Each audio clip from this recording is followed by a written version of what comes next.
মুসলমানের ছেলেমেয়েরা তরুণেরা বিদায় নিবার আগে আমার রাসূল পাকের একটা কথা বলে যায়, তরুণেরা অবশ্যই কুরবানির মাস চলছে। আল্লাহ নবী নিজেও কুরবানি দিয়েছেন। নবী আমার মিনাতে গেলেন, নবী আমার কুরবানি দিলেন নিজের পক্ষ থেকে, নবী আমার পরিবারের পক্ষ থেকে। আর একটা পশুকে নিয়ে কুরবানি দিবার সময় বলতে লাগলেন, আল্লাহ এই জমিনের উপরে আমার অনেক উম্মতি আসবে, যারা কুরবানি দিবার সামর্থ্য হবে না, আল্লাহ আমি মুহাম্মদ তাদের পক্ষ থেকে কুরবানি দিয়ে দিলাম। কত ভালোবাসা আমাদেরকে আল্লাহ, যাকে যেমন সামর্থ্য দিয়েছে, কেউ 30, কেউ 40, কেউ 50, কেউ 1 লাখ, কেউ 5 লাখ, কেউ 10 লাখ, কেউ 30 লাখ, কেউ 1 কোটি টাকার সম্পদ দিয়ে গরু কিনেছে, মোষ কিনেছে, দুম্বা কিনেছে, উট কিনেছে, খাসি কিনেছে, যার যেটা অকাত আছে, যার যেটা পছন্দের খাদ্য, যে বস্তু কোনো খাওয়া হালাল, সেই পশুর মধ্যে যে কোনো একটা পশু কুরবানি দিতে পারেন। আপনি ছাগল খাসি দিতে পারেন, মোষ দিতে পারেন, দুম্বা দিতে পারেন, গরু দিতে পারেন, যেটা আপনার পছন্দ। তবে ইসলাম শরিয়াতের নিয়ম হচ্ছে নিখুঁত পশু দিতে হবে। আপনি বাজারে গিয়ে আপনার আওকাত আছে, এটাকে 30,000 টাকায় কিনতে পারতাম, কিন্তু আপনি দেখে দেখে এমন একটা কিনছেন যেটা ভ্যানে নিয়ে এলে ভালো হয়। এটাকে বলা হয় কুঞ্জুস। কথা বুঝে আসছে না? নিখুঁত সুন্দর। আমার আল্লাহ পাক আপনার এই পশুটা নেবে না, গোস্ত নেবে না, রক্ত নেবে না, চামড়া নেবে না, কিছুই নেবে না। এখানে দুটো জিনিস হচ্ছে, একটা হচ্ছে আপনার মেহনতের টাকা, আপনি কুরবানি দিচ্ছেন, আল্লাহর রাস্তায় খরচ করছেন, এবং ওই পশুটাকে আপনারা নিজেদের মধ্যে সকলে মিলে একসাথে বন্টন করে খাওয়া দাওয়া করছেন, আনন্দ করছেন। আল্লাহ পাক নেবে কিন্তু আপনার নিয়তটা, আপনার পছন্দ, আপনার নিয়ত, আল্লাহর উপরে প্রেম। এবং এটা ইব্রাহিম আলাইহিস সালামের একটা সুন্নাতের স্বভাব হবে। জোরে বলুন সুবহানাল্লাহ। কারণ ইব্রাহিম নবীকে আমার আল্লাহ পরীক্ষা নিয়েছিলেন, তবে আব্বাকে যে পরীক্ষা নিয়েছেন, ওই পরীক্ষা যদি আল্লাহ আমাদের নেয় তো অবস্থা কেমনই হবে, কখনোই সম্ভব নয়, আল্লাহ নেয়ও না।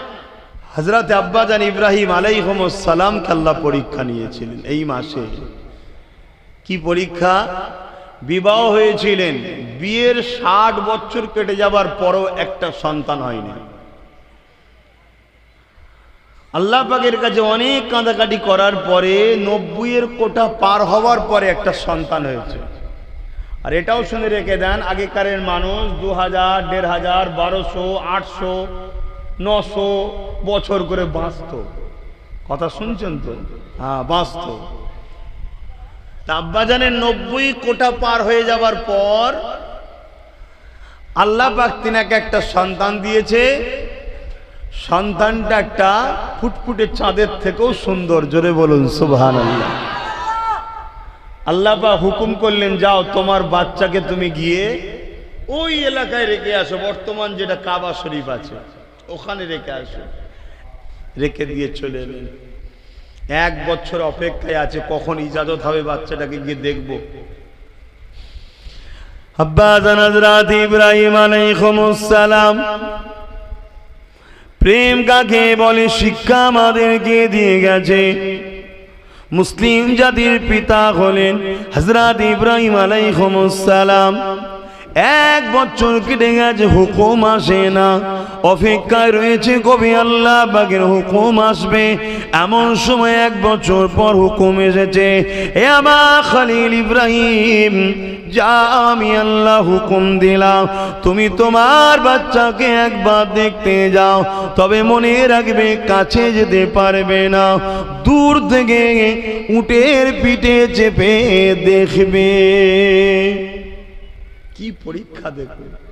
আব্বাজান হযরত ইব্রাহিম আলাইহিস সালাম এই হুকুমটা পাওয়ার পরে উঠে পিঠে চেপে হুজুর আমার রওনা দিয়ে দিলেন। দূর থেকে দেখতে লেগেছে হযরত ইব্রাহিম আলাইহিস সালাম নিজের বাচ্চাকে, 1 বছরের বাচ্চা ইসমাইল আলাইহিস সালামকে দেখে। জানটা বড় ছিঁড়াছিঁড়ি করে, কতটা দোয়া চাওয়ার পরে এতদিন পরে আল্লাহ পাক একটা সন্তান দিলেন।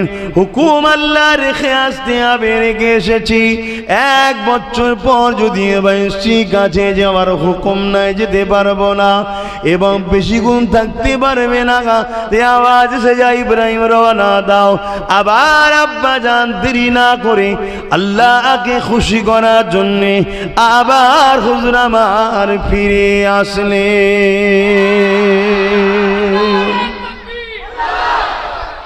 মাকসাদ একটাই হবে, আমার মালিককে আমি খুশি করব। সেই হলো শ্রেষ্ঠ মানুষ। পীরের ঘরে জন্ম হলেই শ্রেষ্ঠ হয় এমনটা নয়, আর আম ঘরে জন্ম হলেই যে নিকৃষ্ট হয় এমনটা নয়। আল্লাহকে যে ভালোবাসে সেই হলো শ্রেষ্ঠ। জোরে বলুন সুবহানাল্লাহ। সে যদি আম ঘরের মানুষে আল্লাহ প্রেমিক হয়, পীরের ঘরের ছেলে যদি আল্লাহর প্রেমিক না হয়, ও আম ঘরের ছেলের ইজ্জত আল্লাহর কাছে বেশি, দুনিয়ার কাছে হয়তো বা নাও হতে পারে। তা দুনিয়ার সাথে তো আমাদের সম্পর্ক নয়, আমাদের তো সম্পর্ক আল্লাহর সাথে। যুবকেরা, তরুণীরা, বাপেরা, সবকিছুই আল্লাহর জন্য হবে। হযরত ইব্রাহিম আলাইহিস সালামের কথাটা বলছিলাম।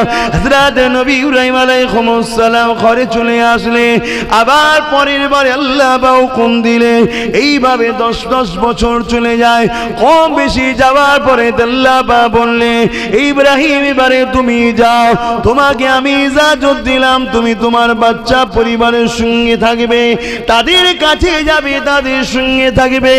এইভাবে ইব্রাহিম আলাইহিস খুশি, আল্লাহ শুকরিয়া আদায় করে এমন করে চলে যেতে লাগলো। আম্মা হাজেরা এবং বাচ্চা ইসমাইলের সঙ্গে থাকতে লাগলে। রাত্রে যে ঘুমিয়ে পড়ে যে খবে দেখতে লেগেছে, ইব্রাহিম তুমি আমাকে কতটা ভালোবাসো, আল্লাহ বা সব থেকে আপনাকে বেশি ভালোবাসি। এই ইব্রাহিম, তাহলে তোমার কাছে সব থেকে যেটি বেশি প্রিয়, ওই জিনিসটা আমি আল্লাহ আমার রাস্তায় কুরবানি দাও। সব থেকে বেশি প্রিয় সেটা কুরবানি দাও। হুজুর মেষ, বকরি, দুম্বা, উট সব পালতেন। একদিন ইব্রাহিম আলাইহিস সালাম নিজের ওই লালন পালনের পশুগুলোকে নিয়ে মাঠে চড়াচ্ছিলেন। জিবরাইল আলাইহিস সালাম বলছেন, আল্লাহ আপনি এমন একজনকে বন্ধু বানিয়েছেন যে তো দুনিয়াদার, দেখুন কত মেষ পালন করছে। আল্লাহ পাক ওই সময় জিবরাইল সাল্লামকে বললেন, ইব্রাহিম, জিবরাইল সাল্লামকে আল্লাহ পাক বললেন, তুমি আমার ইব্রাহিম সম্বন্ধে কি বলছো? না আল্লাহ এই যে দেখুন না, ইব্রাহিম আমার খলিল হয়, আমার বন্ধু হয়। খলিল মানেও বন্ধু, বন্ধু হয়। আল্লাহ পাক কি করে হয়? সে তো দুনিয়াদার। তুমি পরীক্ষা নিতে যাও, মানুষের সুরাতে যাও, ইব্রাহিমের বাড়ির সামনে দিয়ে যাবে, যাবার সময় একবার আমার নামটা শুধু আওয়াজ দিয়ে ডাকবে। জিবরাইল সাল্লাম মানুষের সুরাত ধরে আসছে। ইব্রাহিম আলাইহিস সালাম ঘরের মধ্যে রয়েছেন। হযরত জিবরাইল সাল্লাম মানুষের সুরাত ধরে এসে যখন একবার ডাক দিয়েছেন, আল্লাহু আকবার, হযরত নবী ইব্রাহিম আলাইহিস সালাম সঙ্গে সঙ্গে বাইর হলেন। বাইর হওয়ার পরে বলেছিলেন, কে আমার মালিক কে ডাকে, কে আমার ইয়ার কে ডাকে, কে আমার ভালোবাসা কে ডাকে, কে আমার রব কে ডাকে। হযরত জিবরাইল মানুষের শোনাতে বলেছিল, কেন আমি ডেকেছি? এ যুবকেরা, ইব্রাহিম সাল্লাম বলেছিল, আর একবার ডাকো। হযরত জিবরাইল সাল্লাম মানুষের শোনাতে তখন বলেছিলেন, কেন তোমার কথাই ডাকবো, আমার মুর্শি, আমার যখন ভালো লাগবে তখন ডাকবো। হযরত ইব্রাহিম সাল্লাম বলেছিলেন, তুমি যদি আমার রব আমার মনিবকে একবার ডাকো, তাহলে আমি তোমাকে অনেক পুরস্কার দেবো। কি দেবে? আমার অনেক দুম্বা, মোষ দুম্বা রয়েছে, পালন রয়েছে, খাসি রয়েছে, তার মধ্যে থেকে একবার আল্লাহ যদি ডাকো আমি হাফ তোমায় দিয়ে দেবো। আল্লাহ। আর আজকে আমরা কি করছি? সেই বাপেরই ছেলে তো, মুসলিম জাতির পিতা তো ইব্রাহিম সাল্লাম। আমাদের বাপ আল্লাহকে কত ভালোবাসে। তরুণেরা, এর বিভাগের প্রেমিকেরা হযরত ইব্রাহিম সাল্লামের কথা শুনে হযরত ইব্রাহিম সাল্লাম অবাক হয়ে গেলেন। আল্লাহু আকবার বলে ডাক দিলে ইব্রাহিম সাল্লাম নিজে যত পশু ছিল তার মধ্যে থেকে আপ দিয়ে দিল। ওই পশুগুলোকে নিয়ে ইব্রাহিম সাল্লাম আগাতে লাগলে। এমন সময় আবার বলতে লেগেছে আল্লাহ পাকের নামটা আর একবার ডাকতে থাকো। হযরত ইব্রাহিম সাল্লাম মানুষের শোনাতে তখন রয়েছে, এ আল্লাহ পাকের বান্দার এবারে যদি ডাকি তুমি আমাকে কি দেবে বলো, আরো যা রয়েছে আমি সেগুলো তোমাকে দিয়ে দেব। এ নওজওয়ানেরা, হযরত ইব্রাহিম সাল্লাম ডাক দিলেন, বাকি পশুগুলো দিয়ে দিল। ইব্রাহিম সাল্লাম সব নিয়ে চলে যেতে লেগেছে। এমন সময় সাল্লাম যে বলতে লেগেছে, আর একবার আমার মাহবুবের নামটা নাও। আরে আমার আল্লাহ পাকের নাম তুমি নেবে, আমি তোমাকে বারবার দিতে থাকবো। এবারে তুমি কি দেবে? আমাদের বাপ আল্লাহকে কত ভালোবেসেছিল দেখো, আর আমরা দুনিয়ার লোভ লালসায় বিদেশিদের চক্রান্তের শিকার হয়ে, আজ গুস্তাখে রাসূলদের শিকার হয়ে আমরা নিজেদের লাইফটাকে বরবাদ করে দিলাম।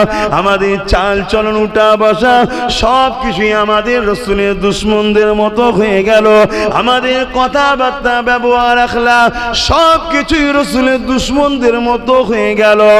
আজ তারা সোশ্যাল মিডিয়া এবং প্রিন্ট মিডিয়া বিভিন্ন ভাবে আমাদের আখলাকগুলোকে তুলে আল্লাহ নবীর আখলাকের উপরে তারা আঘাত দিতে লেগেছে। অথচ জমিনের উপরে এমন কোন মানুষ আসেনি যার সম্বন্ধে সৃষ্টিকর্তা বলে দিয়েছে ইন্নাকা লাআলা খুলুকিন আযীম। অবশ্যই জমিনের উপরে আমার সৃষ্টির মধ্যে সব থেকে শ্রেষ্ঠ হলো মুহাম্মদ।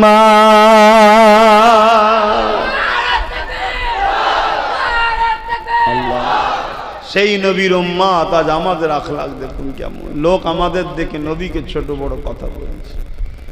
আহা, আমার রসুলের মাথায় যে নোংরা ফেলতো, সে বিমার রসুল তার যে সেবা করেছে। রসুলের রাস্তায় যে কাঁটা বিচত, সে বিমার রসুল তার গিয়ে সেবা করেছে। লড়াইয়ের ময়দানে হাজার হাজার লোক নিয়ে রসুলকে মারতে এসেছে যারা, মরুভূমি এলাকা, পানি নাই, পানির কুয়া নবীর কাছে, লোক পাঠিয়ে দিয়ে নবীর কাছে পানি চেয়েছে। জানের দুশ্মনকে নবী পানি পান করিয়েছে। জোরে বলুন সুবহানাল্লাহ। আর আজকে আমরা মায়ের পেটের ভাইকেও সুযোগ পেলে ছাড়ছি না, ওকে ঝরে দিতে পারলে সব জমিনটা পেয়ে যাব।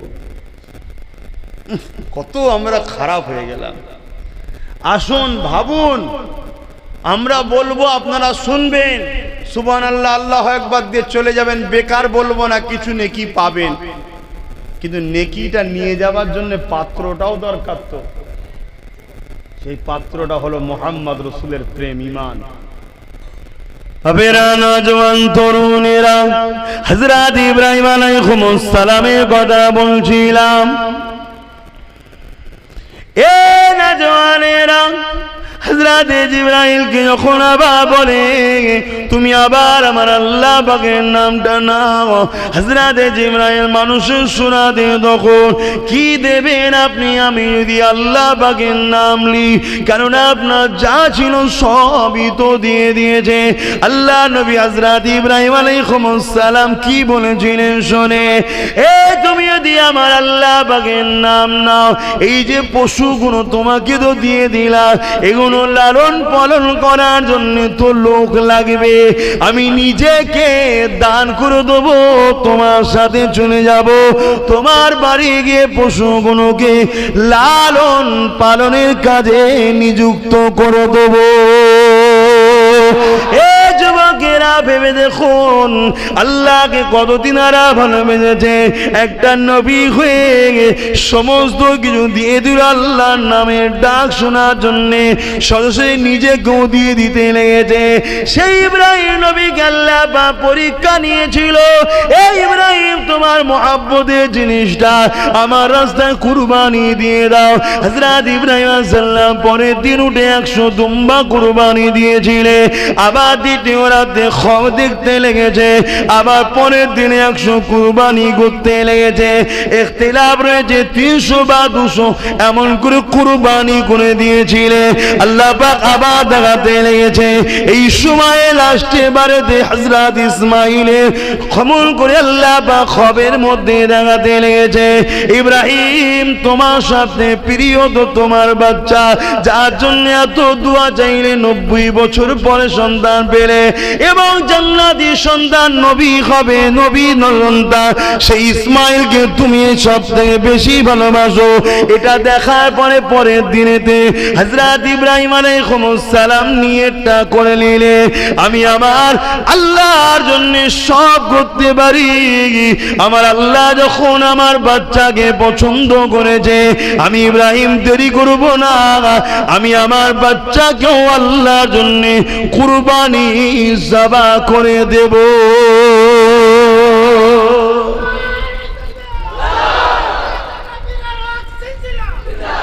ভাইয়ের আমার, ইব্রাহিম আলাইহিস সালাম রেডি হলেন,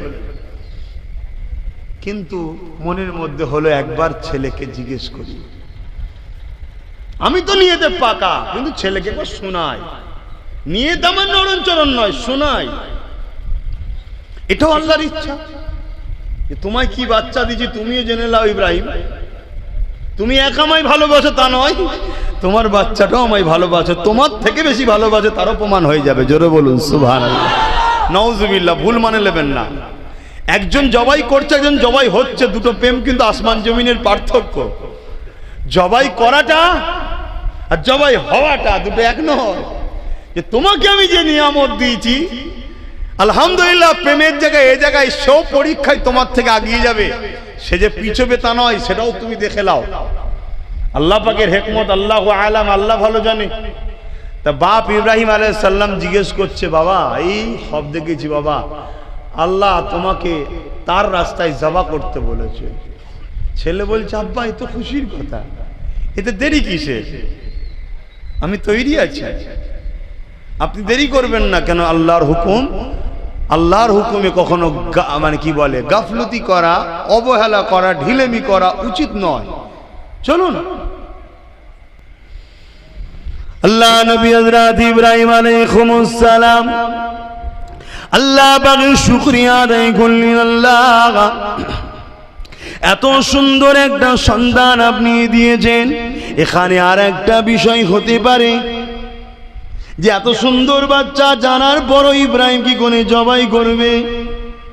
যে বাচ্চাটা আল্লাহর জন্য এত প্রেমিক, তাকেই আবার জবাই করতে হবে, এটা একটা বড় পরীক্ষা। হযরত ইব্রাহিম আলাইহিস সালাম স্ত্রীকে বললেন, বাচ্চাকে সাজিয়ে দাও। সাজিয়ে দেওয়া হলো, সাথে করে নিয়ে রওনা দিলেন, মিনার দিকে যেতে লেগেছেন। এমন সময় ইবলিস শয়তান এসে আম্মা জান হাজেরাকে ধোঁকা দিতে লেগেছে। এ হাজেরা, তুমি কি জানো তোমার স্বামী তোমার বাচ্চাকে কোথায় নিয়ে গেছে? এটা তো আমার জানার প্রয়োজন নয়, কেননা সে তো তার আব্বা হয়, সে কোথায় নিয়ে যাবে আমি কেন জানতে চাইব? এ হাজেরা, তুমি শোনো, তোমার বাচ্চাকে ইব্রাহিম জবা করতে মিনায় নিয়ে যাচ্ছে, কেননা তোমার স্বামী ধারণা হলো আল্লাহ পাক নাকি তোমার বাচ্চাকে তার রাস্তায় কুরবানি করতে বলেছে। আম্মা জান হাজেরা কি উত্তর দিয়েছিলে? আম্মা জান হাজেরা বলেছিলে, পৃথিবীতে অনেক বাচ্চা রয়েছে, কারো বাচ্চাকে আল্লাহ পছন্দ নয়, হাজেরার বাচ্চাকে আল্লাহ পাকের পছন্দ হয়। এতে হাজেরা বড় নিজেকে সৌভাগ্যবান মনে করে।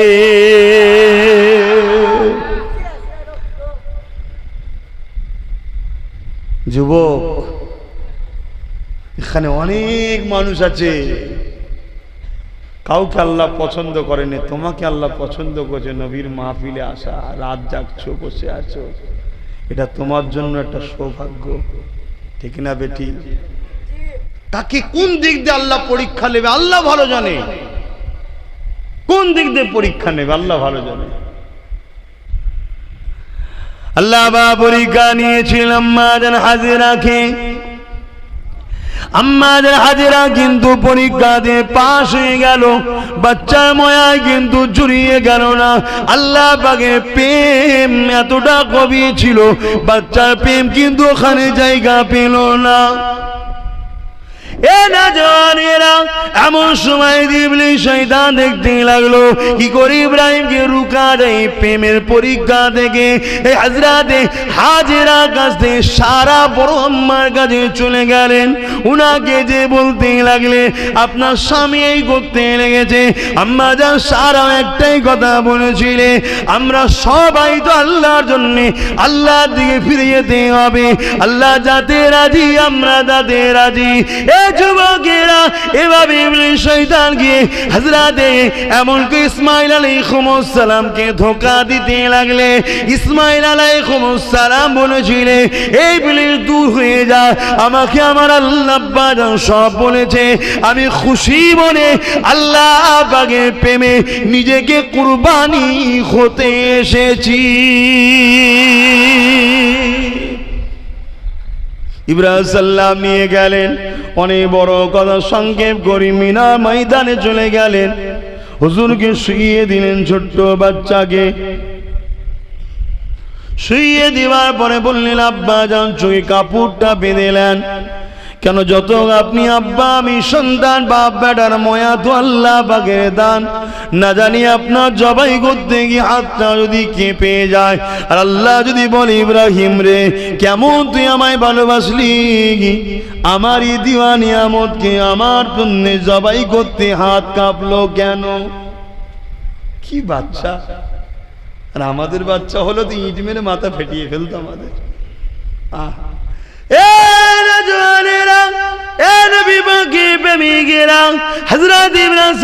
তরোয়াল চালিয়ে দিলেন, চোখটা বেঁধে দিয়ে তরোয়াল খেল্লা বা হুকুম কোনদিনও চলবি না, তরোয়ালের ক্ষমতা নাই, বাচ্চা ইসমাইলের গলাতে চলবে। এমন সময় ইব্রাহিম নবী তার চোখের কাপড় খুলে দিয়ে তরোয়ালটাকে একটা পাথরে আঘাত করলো, দেখলো পাথরটা দুটুকরো হয়ে গেল। এমন করে ধার যে নাই তা নয়, ধার তো অনেকটাই রয়েছে। তারপরে এমন কি ইসমাঈল আলাইহিস সালাম বলতে লেগেছে আব্বা আমার হাত পাটাকে আপনি বেঁধে দিন, না জানি জবাইয়ের কষ্টটা কতটা কষ্ট, ওই সময় যদি পাটা ছড়তে যে আপনার গায়ে লেগে যায় না জানি বিয়াদবিটা হয়ে যেতে পারে, পাটা বেঁধে দেন। পাটা বেঁধে দেওয়া হলো, আবার জবাই শুরু করা হলো, কিন্তু আল্লাহ হুকুম করে দিয়েছে আমার ইসমাইলের গলায় চলবে না, তরোয়ারের ক্ষমতা নাই কি করে চলতে পারে, এই জন্য আবার কাটলো না। ইব্রাহিম নবী তরোয়ালটাকে মন করে পাথরের উপরে আবার আঘাত দিল, পাথরটা দুটুকরো হয়ে গেল। ওই সময় ইসমাইল নবী আব্বা জানকে বলতে লেগেছেন আব্বা জান আরেকটা কথা। কি কথা? আমার এমন করে পার হাতটা খুলে দেন কেন রে বাবা? না দুনিয়ার মানুষ বলতে লাগবে ইসমাইল তার আল্লাহকে এতটা ভালোবাসতে পারেনি যে হাত পা বেঁধে তার বাপ জোর করে জবাই করে দিয়েছে। যেমন আজকাল কিছু যারা সন্তান আমার নবী সম্বন্ধে বলছে দেখছেন না, এরকম আছে না? নাই ভুলভাল বকবে তো, তাই আপনি হাত পা খুলে দেন, নাই বলবো বাপ জোর করে জবাই করেছে, খুলে দেন, খুলে দিয়েছে। এমন করে তৃতীয়বার যখন বিসমিল্লাহ আল্লাহু আকবার বলে যখন ছুরিটা চালায়, পশুর গলায় যখন ছুরি চালায় আমরা দেখি কুরবানির পশু থেকে একটা আওয়াজ হয় কাটার, এবং রক্ত পিচকিতে পড়ে হাত মায় ভর্তি হয়ে যায়। ইব্রাহিম নবীর এমন করে বুঝতে পেরেছে জবাই হয়ে গেছে বাচ্চা, চোখে কাপড় বাঁধা, কিন্তু চোখটা খুলে আসমানে দিয়ে বলেছে আলহামদুলিল্লাহ আল্লাহ আমি ইব্রাহিম পেরে গেছি আপনার পরীক্ষায়, নিজের বাচ্চাকে জবাই করে দিতে পেরে গেছি। ঘুরে দেখে না বাচ্চা দাঁড়িয়ে আছে, আল্লাহ বা একটা জান্নাতি পশুকে কুরবানি করে দিয়েছে। আমার আল্লাহ জানিয়ে দেয়, ইব্রাহিম রে, তুমি তো প্রেমে পাশ করেছো, কিন্তু আমি ইসমাইলকে নবী বানিয়েছি, ওকে আমি আল্লাহ কামিয়াবি দান করে দিয়েছি।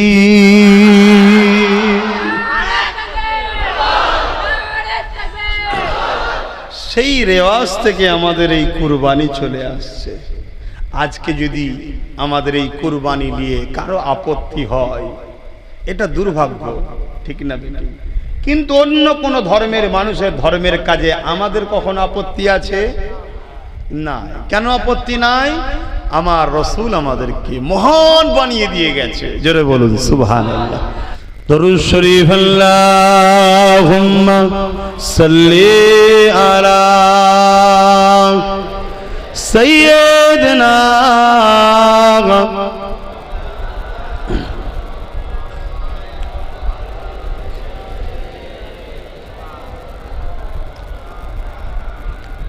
মুসলমানের ছেলেমেয়েরা, তরুণেরা বিদায় নিবার আগে আমার রাসূল পাকের একটা কথা বলে যায়।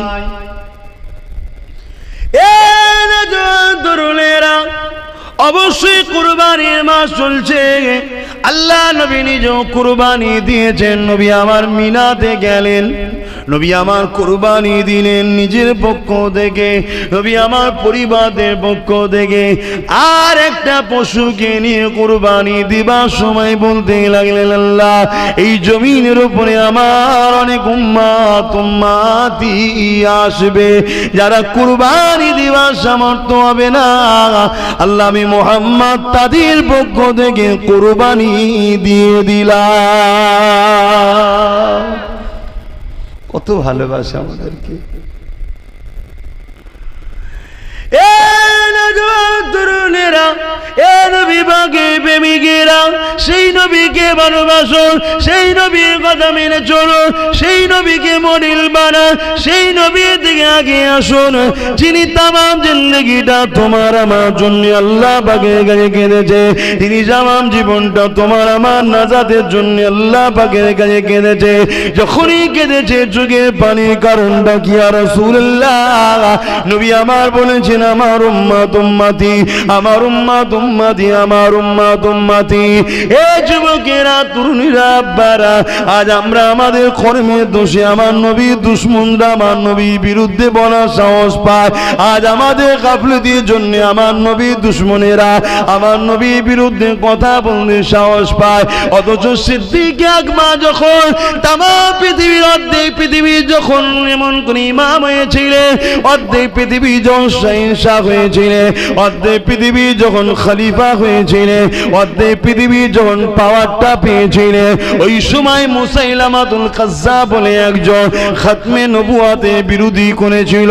হযরত আবু বকর সিদ্দিক এমন করে 10,000 যুবক সাহাবাদেরকে নিয়ে বুকে তাজা খুন ঢেলে দিয়ে মুসাইলামাতুল কাজ্জাব তার 90,000 সৈন্যকে চিরতরে জাহান্নামে পাঠিয়ে দিয়েছিল। আজ আমরা এমন করে চলছি দুনিয়া জমিনে, আমাদের চাচনটা বসা কথাবার্তা সব কিছুই রাসূল ইসলামের বিরোধী হতে লেগেছে।